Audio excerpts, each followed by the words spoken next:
जम्मू कश्मीर के पुंछ में राष्ट्रीय राइफल के जवानों के वाहन पर आतंकी हमला। हमले में राष्ट्रीय राइफल के 5 जवान शहीद।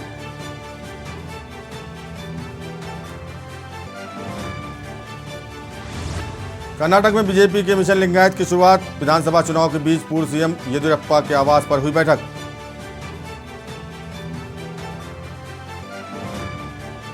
सीएम शिवराज सिंह चौहान ने कहा, यूपी के तर्ज पर मदरसों का होगा सर्वे, अधिकारियों को दिशा निर्देश जारी।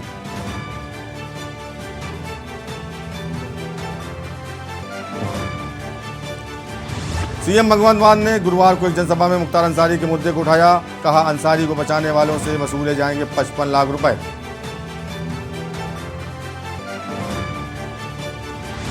यूपी एसटीएफ के कालविन अस्पताल अशरफ अतीक हत्याकांड सीन किया मुख्तार अंसारी की पत्नी की बढ़ा इनाम राशि। और देश में कोरोना संक्रमण की बढ़ रही दर। 24 घंटे में 12,591 नए केस आए सामने। कोरोना के एक्टिव मरीजों की संख्या बढ़कर 65,286 पहुंची। आप देख रहे हैं के न्यूज, खबरों का सारथी। नमस्कार, फाइनल बुलेटिन में आपका स्वागत है। मैं हूं प्रबुद्ध चौहान और आप देख रहे हैं भिंड से खबर आ रही है इस समय। भिंड से इस समय बड़ी खबर, 6 साल के मासूम बच्चे की हत्या का मामला।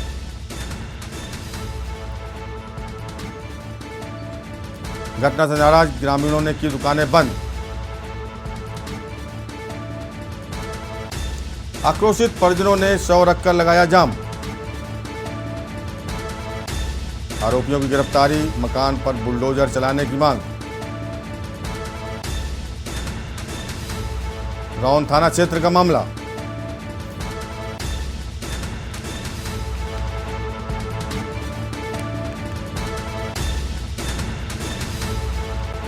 घटना से नाराज ग्रामीणों ने दुकानें की बंद।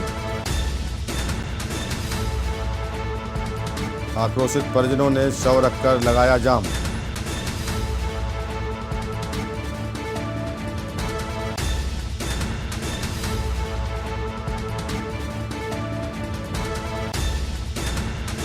ग्रामीणों ने बंद की दुकानें।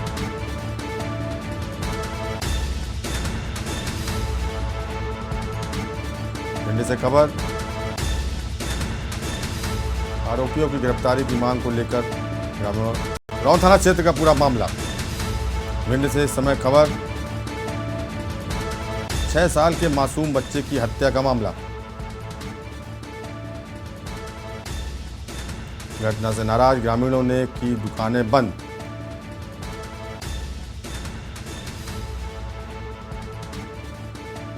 आक्रोशित परिजनों ने शव रखकर लगाया जाम।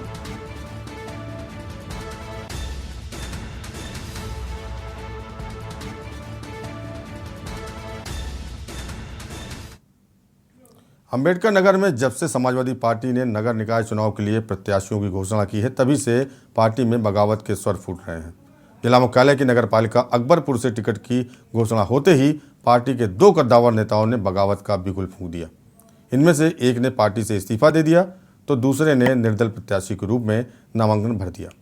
बगावत पर उतरे दोनों नेताओं ने टिकट कटने के पीछे अकबरपुर विधानसभा क्षेत्र से सपा विधायक व पूर्व मंत्री राम अचल राजभर का हाथ बताते हुए उन पर सीधा आरोप लगाया।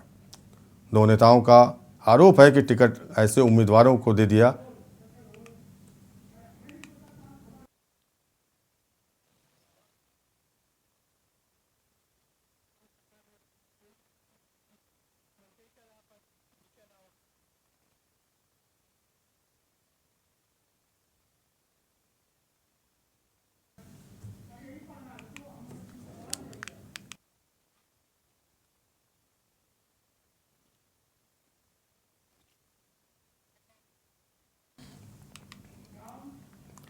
खबर अम्बेडकर नगर से है। जब से समाजवादी पार्टी ने नगर निकाय चुनाव के लिए प्रत्याशियों की घोषणा की है, तभी से पार्टी में बगावत के स्वर फूट रहे हैं। जिला मुख्यालय की नगर पालिका अकबरपुर से टिकट की घोषणा होते ही पार्टी के 2 कद्दावर नेताओं ने बगावत का बिगुल फूंक दिया। इनमें से एक ने पार्टी से इस्तीफा दे दिया तो दूसरे ने निर्दलीय प्रत्याशी के रूप में नामांकन कर दिया। बगावत पर उतरे दोनों नेताओं ने टिकट कटने के पीछे अकबरपुर विधानसभा क्षेत्र से सपा विधायक व पूर्व मंत्री राम अचल राजभर का हाथ बताते हुए उन पर सीधा आरोप लगाया। दोनों नेताओं का आरोप है कि टिकट ऐसे उम्मीदवार को दे दिया है जिसका समाजवादी पार्टी से कोई संबंध नहीं है। इसके अलावा किचौसा और राजे सुल्तानपुर में भी टिकट कटने से कई नेताओं ने नाराजगी जताई है।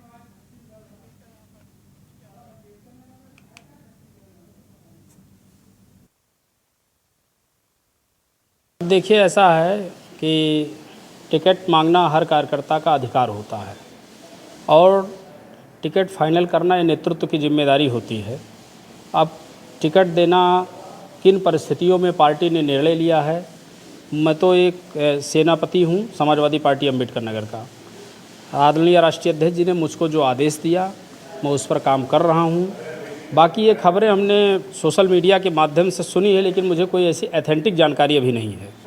और लेकिन उन्होंने टिकट जरूर दिया है, आशीर्वाद उनका हमारे साथ है, राष्ट्रीय अध्यक्ष जी का आशीर्वाद हमारे साथ है। इन्होंने जो है प्रतिष्ठा लगा दी टिकट के लिए। जो नेता कई प्रदेशों का मालिक हो, जो नेता कई बार का विधायक हो, आज वो समाज सेवा करने वाले का हाजी मोहम्मद अकमल जुगनू कई सालों से जनता के बीच रहते हैं, समाज सेवा करते हैं। और आज उनके लिए जब अचल राजभर जी वहाँ पहुँचे तो मेरे टिकट को इतना दबाव बनाए कि राष्ट्रीय अध्यक्ष जी ने उनको कहीं न कहीं से टिकट दे ही दिया। इस्तीफा देने का कारण मेरा ये रहा कि 30 साल का मेरा संघर्ष, इसके पहले का मेरे परिवार स्वर्गीय चिंताराम राजभर का और कृष्णा राजभर का रहा, और 30 साल से मुझे उपेक्षा का ही शिकार होना पड़ा। बीच में कभी मुझे एक आध दो बार मौका भी दिया गया, लेकिन बस मुझे उपेक्षा का शिकार होना पड़ा, इसलिए मैंने इस्तीफा दिया। खबरें छत्तीसगढ़ से हैं। बेमेतरा में यहाँ 19 अप्रैल को धौरा भाटा गांव निवासी कृपा बारले और पत्नी कविता बारले तालाब में नहाने गए थे। इसी दौरान किसी बात को लेकर दोनों में विवाद हो गया और पति ने पत्नी के ऊपर पत्थर से हमला कर सिर को बुरी तरह से कुचल दिया, जिससे पत्नी की मौके पर ही मौत हो गई। ग्रामीणों ने पुलिस को सूचना दी। पुलिस ने आरोपी पति की घेराबंदी कर उसे गिरफ्तार कर लिया। पूछताछ में आरोपी ने बताया कि पत्नी हमेशा बीमार रहती थी और इलाज कराने में कर्ज के तले दबे जा रहे थे। मकान को बेचना चाह रहा था, लेकिन पत्नी मना कर रही थी। गुस्से में आकर पत्नी की हत्या कर दी। आरोपी पति की पुलिस हिरासत के दौरान स्वास्थ्य खराब हो गया। आनन फानन में उसे सामुदायिक स्वास्थ्य केंद्र में प्राथमिक उपचार के बाद जिला अस्पताल रेफर कर दिया गया। इलाज के दौरान आरोपी पति कृपा बराले की भी मौत हो गई। पुलिस ने शव का पंचनामा कर पोस्टमार्टम के लिए भेज दिया है। पुलिस अधिकारियों ने बताया कि पोस्टमार्टम रिपोर्ट मौत के कारण का खुलासा किया जाएगा। 9:30 या 9 बजे के आसपास रात्रि में कृपा दास बारले नाम का जो व्यक्ति है से सामुदायिक स्वास्थ्य साझा से यहाँ रिपोर्ट किया गया था। वह जो है अपनी पत्नी की हत्या के आरोपी है। उसकी यहाँ रात में रख के उपचार किया गया। आज सुबह करीब 9:30 बजे के आसपास उसकी देहांत हो गया है और मृत्यु का सही कारण पोस्टमार्टम के बाद में ही पता चल पाएगा। महासमुंद पुलिस ने 1 माह से लेकर 1 वर्ष के अंतराल में खोए विभिन्न कंपनियों के 200 नग मोबाइल को डाटाबेस के आधार पर रिकवर किया है। मोबाइल धारक ने मोबाइल फ़ोन कहीं गिर गए थे, कहीं छूट गए की सूचना पुलिस को दी थी। मोबाइल धारकों से मिली सूचना के आधार पर साइबर सेल ने डाटा को खंगाला तो उन्हें पता चला कि कुछ मोबाइल का इस्तेमाल ओडिशा, मध्य प्रदेश, उत्तर प्रदेश में भी संचालित हो रहा है। इस कंडीशन में पुलिस ने लोगों से पूछताछ की तो किसी ने कहा कि लावारिस हालत में मिला तो इस्तेमाल कर रहे हैं। पुलिस ने उन्हें समझाया और कोरियर से मोबाइल को वापस मंगाया। पुलिस ने राजनांदगांव, बलौदा बाजार, रायगढ़, बिलासपुर, कवर्धा, गरियाबाद, बंद, रायपुर, महासमुंद आदि स्थानों से मोबाइल को रिकवर किया है। रिकवर मोबाइल की कीमत 50 लाख रुपए है। पुलिस ने सभी मोबाइल धारकों को बुलाकर मोबाइल उनके सुपुर्द कर दिया। मोबाइल धारक खोए मोबाइल पाकर काफ़ी खुश नजर आए।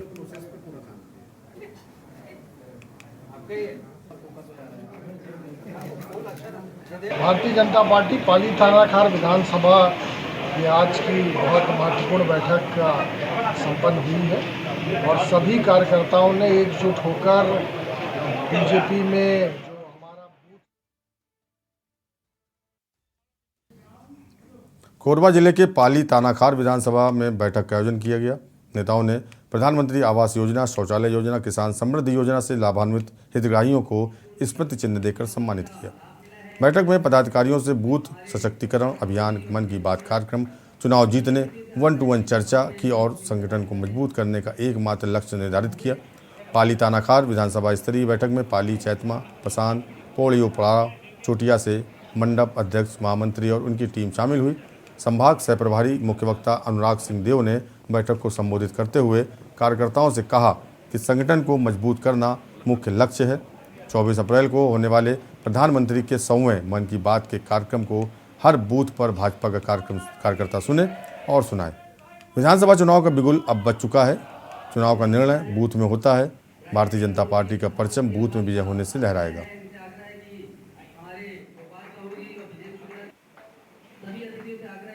भारतीय जनता पार्टी पाली थानाखार विधानसभा की आज की बहुत महत्वपूर्ण बैठक संपन्न हुई है और सभी कार्यकर्ताओं ने एकजुट होकर बीजेपी में जो हमारा बूथ सशक्तिकरण अभियान है उसको पूर्ण करने का निश्चय किया है और सशक्त बूथ का निर्माण करना ये बीजेपी ने ठाना है। और साथ में यहाँ जो भ्रष्टाचार और धर्मांतरण का इस विधानसभा में नंगा नाच हो रहा है सरकार के संरक्षण में, उसके खिलाफ में कार्यकर्ताओं ने विगिर फूंकने का निर्णय किया है। हम कांग्रेस के कुशासन के खिलाफ, कांग्रेस द्वारा रचित धर्मांतरण के खिलाफ, कांग्रेस के भ्रष्टाचार के खिलाफ एकजुट होकर लड़ाई लड़ेंगे। छत्तीसगढ़ में 5 लाख महिलाओं को बेरोजगार करने का एक झटके में रिकॉर्ड काम भूपेश बघेल सरकार ने किया है।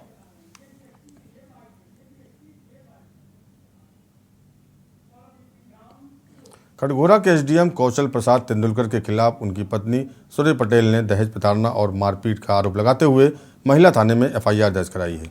एसडीएम की पत्नी सूर्य पांडे ने गुरुवार को प्रेस क्लब में कहा कि पति राजस्व अधिकारी और एसडीएम हैं और अपने पद का प्रभाव कर उपयोग कर रहे हैं और जांच प्रभावित कर रहे हैं, इसलिए उनके पति को एसडीएम पद से हटाया जाना चाहिए। सूर्य पांडे ने आईजी को ज्ञापन सौंपा है। उन्होंने आरोप लगाया है कि 25 दिसंबर 2022 में उनका विवाह कौशल प्रसाद तेंदुलकर से हुआ था और शादी के बाद से ही वो दहेज में पैसों के लिए उनके साथ मारपीट करते हैं। पुलिस ने नवविवाहिता की रिपोर्ट पर धारा 498 के तहत दहेज प्रताड़ना का अपराध पंजीकृत कर मामले की जांच शुरू कर दी है।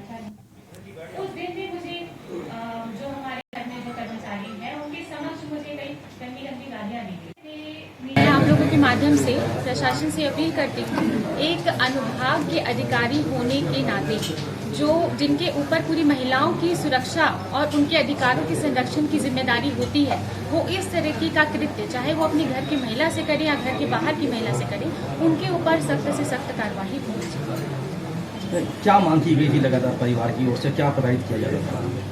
हर तरीके की प्रताड़ना। एक महिला होने के लिए मैं गर्भावस्था में थी, मुझे लगातार शारीरिक मानसिक रूप से प्रताड़ित किया जाता था, लगातार नगद राशि की मांग की जाती थी और इस तरीके से चीजें वैसे ही चलती थी। लक्सर रेलवे स्टेशन पर ट्रेनों के स्टॉपेज की मांग को लेकर संयुक्त संघर्ष समिति द्वारा चलाया जा रहा आंदोलन आज बाजार बंद कार्यक्रम की तरह फ्लॉप होकर रह गया।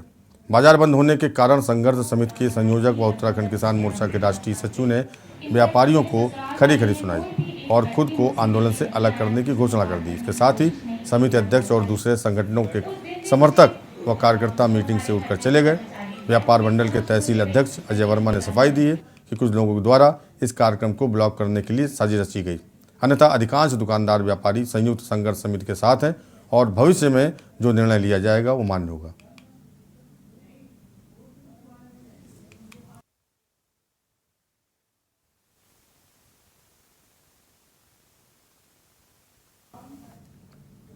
पौड़ी जिले के कलजी खाल ब्लॉक के अड़हित गांव में उस वक्त ग्रामीणों के होश फाख्ता हो गए जब बंदरों को कैद करने के लिए लगाए गए पिंजरे में एक गुलदार कैद हो गया। घटना की जानकारी देते हुए ग्राम प्रधान मल्ली जयवीर सिंह ने बताया, क्षेत्र में बंदरों द्वारा ग्रामीणों को काटकर घायल करने की घटनाएं होने पर ग्रामीणों को बंदरों के आतंक से निजात दिलाने के लिए वन विभाग ने क्षेत्र में बंदर पकड़ने वाले पिंजरे लगाए थे, जिससे पूर्व में पिंजरे में कुछ बंदर कैद भी हुए थे, जिन्हें वन विभाग द्वारा रेस्क्यू कर लिया गया। वन विभाग को सूचना दे दी गई। वन विभाग की टीम ने गुलदार का रेस्क्यू कर उसे नागदेव रेंज ले गई। गाड़ी घर से आती थी, सब कपड़े प्याव के साथ में उसमें जाते थे, अपना कार्य लेकर कर सहारनपुर से वापस आते थे। सहारनपुर ही नहीं, दिल्ली से भी वापस आ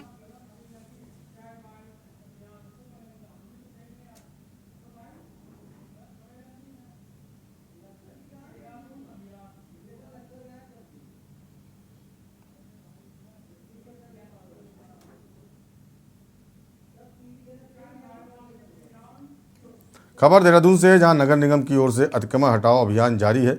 इसके तहत शहर के विभिन्न इलाकों में अतिक्रमण हटाने के लिए शुरू किया गया। प्रशासन की विभिन्न टीमों ने राजपुर रोड, बल्लूपुर, मालदेवता क्षेत्र समेत विभिन्न इलाकों में बिना अनुमति लगे फड़ ठेली को हटवाया। इस दौरान फुटपाथों पर रखा सामान जब्त कर लिया गया। कुल 123 चालान काटे गए और 1 लाख के आसपास जुर्माना भी वसूल किया गया है। आपको बता दें कि नगर निगम की 5 टीमों ने अलग अलग क्षेत्रों में 77 दुकानदारों के खिलाफ चालान की कार्रवाई की। जिलाधिकारी डॉक्टर सोनिका ने आगे की अतिक्रमण और अवैध निर्माण के खिलाफ कार्रवाई जारी रखने के निर्देश दिए हैं।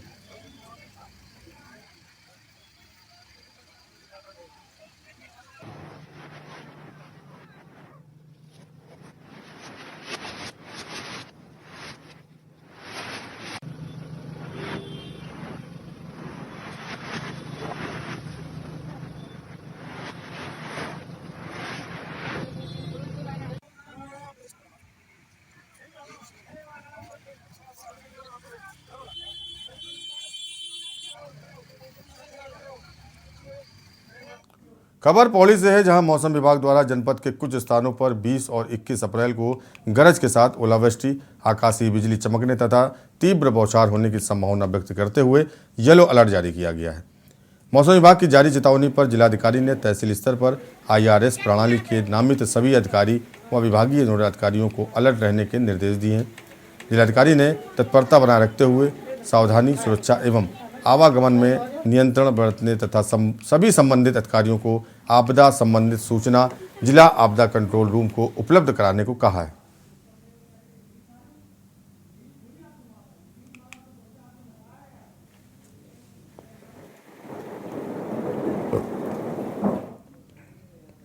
खबर मंगलौर से है, जहां आगामी ईद उल फितर त्यौहार को लेकर पुलिस सतर्क हो गई है। रमजान के अलविदा जुमा और ईद के त्यौहार को लेकर मंगलौर पुलिस ने कोतवाली मंगलौर में ग्रामीणों की बैठक की। बैठक में पहुंचे CEO मंगलौर बहादुर सिंह चौहान ने सभी समुदाय के स्थानीय गणमान्य व्यक्तियों के लोगों के साथ गोष्ठी में लोगों को शांतिपूर्वक ईद का त्यौहार मनाने की अपील की और लोगों से भी पुलिस का सहयोग किए जाने की अपील की। आप लोगों की यदि कोई समस्या नगर पालिका इसलिए रखी थी ताकि आप लोगों से आगा केवल एक समस्या पानी वगैरह को लेकर पिछले बार आई थी, उस समस्या को इन्होंने रखा है, उसका निराकरण हो जाएगा। बाकी सभी लोगों को कहा गया है, ईदगाह कमेटी और अन्य मस्जिद वगैरह की जो भी कमेटियां हैं, ये लोग जो है वॉलेंटियर हमें देंगे और उन वॉलेंटियर के द्वारा जो है रात्रि में जो है रखवाली वगैरह ईदगाह और मस्जिद वगैरह की सुरक्षा के संबंध में की जाएगी। ये सब शांतिपूर्वक, क्योंकि मीठी ईद का त्यौहार है, सभी शांतिपूर्वक और सौहार्दपूर्ण माहौल में भाईचारे के हिसाब से सभी ईद मनाएं। ईद की सभी को शुभकामनाएं। कहते हैं प्रतिभा किसी चीज़ की मोहताज नहीं होती। इसका एक बड़ा उदाहरण उत्तर प्रदेश की राजधानी लखनऊ में देखने को मिला। आर्मी में अपनी ड्यूटी के दौरान अपने पैर गंवाने वाले कर्नल ने अपनी दिव्यांग बेटी को इतना काबिल बनाया कि लोग तारीफ करने से नहीं चूके। ऐसे पिता की ऐसी होनहार बेटी ने सारी व्यवस्थाओं को पीछे छोड़ दिया। उत्तर प्रदेश राजधानी लखनऊ के ललित कला अकेडमी में कर्नल श्यामलाल परिवार के साथ पहुंचे। कर्नल फौज की नौकरी के दौरान बर्फ में दबने से अपना पैर गंवा बैठे थे, लिहाजा उन्हें अपनी नौकरी छोड़नी पड़ी थी। उनकी एक बेटी सुहानी है जो बोल और सुन नहीं सकती। बचपन से ही सुहानी को यह दिक्कत थी, लेकिन कर्नल साहब ने हार न मानते हुए अपनी बेटी को पढ़ाया लिखाया और आज सुहानी ब्रास की बहुत ही खूबसूरत मूर्तियाँ बनाती है। उसकी मूर्ति को लखनऊ के ललित कला अकेडमी में प्रदर्शित किया गया। इस अवसर पर कर्नल श्यामलाल अपनी पत्नी और बेटी के साथ आए हुए थे। इस दौरान लखनऊ सहित तमाम जगहों से आए लोगों ने सुहानी की प्रतिभा की जमकर तारीफ की।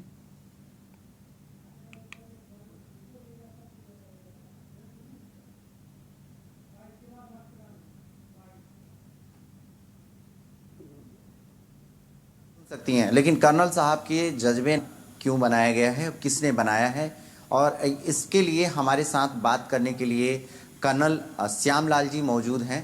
और क्या है, कुछ ना कुछ तस्वीरें ये बोल रही हैं, बता रही हैं और उसी तस्वीर को बहुत खूबसूरती से इन्होंने बनाया है ना है वो मैं दिखाता हूँ। देखिए एक मतलब भले बोल नहीं सकती, सुन नहीं सकती, लेकिन दिमाग में कितना। लखनऊ में बढ़ते गर्मी के तापमान के बीच बिजली कटौती जनता के लिए परेशानी बन गई है। कई इलाकों में घंटों तक बिजली कटौती होती है। रात में बिजली कटौती के कारण बाहर लोग सोने को मजबूर हैं। गर्मी के चलते बिजली की डिमांड बढ़ गई है। ट्रांसफार्मर पर लोड बढ़ने के चलते ज़्यादातर ट्रांसफार्मर जल चुके हैं। पिछले कुछ दिनों में 110 मेगावाट बिजली की डिमांड बढ़ी है। लखनऊ में 138 उपकेंद्र हैं। 21 उपकेंद्र संवेदनशील की आबादी करीब 10 लाख की है। बिजली विभाग के अधिकारियों ने बताया कि अचानक लोड बढ़ने से ट्रांसफार्मर जलने की समस्या सामने आई है। जल्द ही समस्या से निजात पा लिया जाएगा। ये समस्या आ गई, ये लाइट काट कर ये इंडस्ट्री। नगर निकाय के चुनाव आ गए हैं। पिछली बार नगर निगमों पर बेसिकली भाजपा का कब्जा था और नगर निकायों में आधी स्थिति थी सपा और भाजपा के बीच में। 2022 के बाद भाजपा की पॉलिटिक्स का जो मेन एजेंडा रहा है वो है ओबीसी वोट और 22 में उसको सफलता भी मिली। नगर निकाय चुनाव में 2 चैलेंज होंगे अगर आप नगर निगमों से बाहर निकलते हैं तो। एक तो भाजपा सत्ता में है, टिकटार्थी बहुत ज्यादा थे, इनकी लंबी लिस्ट थी, तो नाराजगी वाले लोग बहुत ज्यादा हैं क्योंकि टिकट किसी एक ही को दिया जा सकता है, वहां नाराजगी बहुत है। दूसरा ये चुनाव होगा स्थानीय मुद्दों का और स्थानीय मुद्दों में कहीं ना कहीं लोगों में थोड़ा सा रोष है। तो अब देखना यह है कि भाजपा कैसे इन चीजों के ऊपर अपने आप को एस्टेब्लिश करती है और वापस जो रूरल बेल्ट है या सेमी अर्बन बेल्ट है उस पर कैसे काबिज होती है। नगर निकाय चुनाव बहुत इंपॉर्टेंट है। लोकसभा के पहले इसे कोई सेमीफाइनल कह रहा है, कोई ये मान रहा है कि यूपी के निकाय चुनाव के साथ ही सभी 2024 लोकसभा चुनाव की तैयारियों में जुट गए हैं। जानकारों के मुताबिक निकाय चुनाव को सभी पार्टियां सेमीफाइनल के रूप में देख रही हैं। पिछली निकाय चुनाव में भारतीय जनता पार्टी ने बेहतरीन प्रदर्शन किया था। सपा प्रदेश में दूसरे नंबर की पार्टी के रूप में बनी रही थी। बसपा, आप, AIIM के भी निकाय चुनाव में खाते खुले थे। 2023 निकाय चुनाव में भाजपा पर अपने पुराने प्रदर्शन को बनाए रखने का दबाव है। समाजवादी पार्टी निकाय चुनाव में नई रणनीति के साथ मैदान में है और पिछड़े दलित समुदाय को साधने की तैयारी में जुटी हुई है। कांग्रेस पार्टी पिछले कई सालों से शहरी निकाय के चुनाव में एक सीट भी नहीं जीत पाई है। निकाय चुनाव 2023 में कांग्रेस अपना रिकॉर्ड सुधारने की जद्दोजहद में जुटी हुई है। सिर्फ यादवों को ओबीसी में वो मतलब टिकट न जाए। अब देखना यह है कि इसका कितना फायदा अखिलेश। नगर निकाय के चुनाव आ गए हैं। पिछली बार नगर निगमों पर बेसिकली भाजपा का कब्जा था और नगर निकायों में आधी स्थिति थी सपा और भाजपा के बीच में। 2022 के बाद भाजपा की पॉलिटिक्स का जो मेन एजेंडा रहा है वो है ओबीसी वोट और 22 में उसको सफलता भी मिली। नगर निकाय चुनाव में 2 चैलेंज होंगे अगर आप नगर निगमों से बाहर निकलते हैं तो। एक तो भाजपा सत्ता में है, टिकटार्थी बहुत ज्यादा थे, इनकी लंबी लिस्ट थी, तो नाराजगी वाले लोग बहुत ज्यादा हैं क्योंकि टिकट किसी एक ही को दिया जा सकता है, वहां नाराजगी बहुत है। दूसरा ये चुनाव होगा स्थानीय मुद्दों का और स्थानीय मुद्दों में कहीं ना कहीं लोगों में थोड़ा सा रोष है। तो अब देखना यह है कि भाजपा कैसे इन चीजों के ऊपर अपने आप को एस्टेब्लिश करती है और वापस जो रूरल बेल्ट है या सेमी अर्बन बेल्ट है उस पर कैसे काबिज होती है। नगर निकाय चुनाव बहुत इंपॉर्टेंट है। लोकसभा के पहले इसे कोई सेमीफाइनल कह रहा है, कोई ये मान रहा है कि बीजेपी के सामने कौन सा मुख्य विपक्षी दल 2024 में जनाधार जिसका मजबूत होगा, कौन सा दल होगा वो। इस तरह के कई पैरामीटर पे बात हो रही है, लेकिन जो मुख्य बात है कि बीजेपी के सामने चैलेंजेस कहाँ हैं। बीजेपी के सामने उन जिलों में ज़्यादा चुनौती है जहाँ पे माइनॉरिटी वोट शहरों में बहुत ज़्यादा है और ऐसे कई शहर हैं जहाँ माइनॉरिटी वोट 30% से ज़्यादा हैं। उसमें आप मुरादाबाद, सहारनपुर, अलीगढ़, इस तरह से शामली, इस तरह से बहुत से इलाके हैं जहाँ पे माइनॉरिटी वोट ज़्यादा है। दूसरा, जहाँ पे बीएसपी का जो कोर वोट है, कोर वोट मतलब जाटो वोट, या फिर कहीं विपक्ष के पास बहुत मजबूत प्रत्याशी है, तो वहाँ बीजेपी को जीतना बहुत बड़ी चुनौती है। और फाइनल बुलेटिन फिलहाल इतना ही। बाकी खबर देखते हैं न्यूज़ इंडिया और मुझे दीजिए इजाज़त। नमस्कार।